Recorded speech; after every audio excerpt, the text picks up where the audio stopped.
Friends, పావు KG ధనియాలండి, 100 గ్రాములు జీలకర్ర,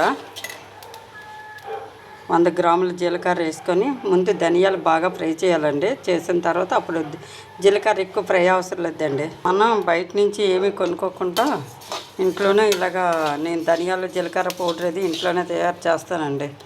ఎక్కువ మసాలా అయితే ఎక్కువ శాతం వాడడం. ధనియాలు జీలకర్ర పౌడరు కంపల్సరిగా కావాలండి. ప్రతి కూరలో కూడా వేసుకుంటాను. చారులో కూడా ధనియాల జీలకర్ర పౌడరు పిక్క చారు చేసేటప్పుడు చక్కగా వేస్తానండి. చారు మంచి టేస్ట్ వస్తుంది. ఇప్పుడు ఈ జీలకర్రని కూడా వేసి ఫ్రై చేద్దామండి.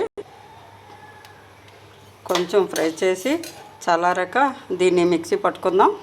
ఏగిపోయింది ఫ్రెండ్స్, ఆఫ్ చేస్తాను. చల్లారబెట్టుకుందాం. నెల రోజులకి అలా సరిపోతుందండి. పావు కేజీది 100 గ్రాముల ధనియాలు అది జీలకర్ర వేసుకుంటే నెలంతా మనకి ఫుల్గా వచ్చేస్తుందండి బయట నుంచి కొనుక్కోకుంటాను. ఫ్రెండ్స్, లైక్ చేయండి ఫ్రెండ్స్, సపోర్ట్ చేయండి. మీ సపోర్ట్ వల్లే ఛానల్ ముందుకు వెళ్ళాలి ఫ్రెండ్స్. బాయ్ అండి.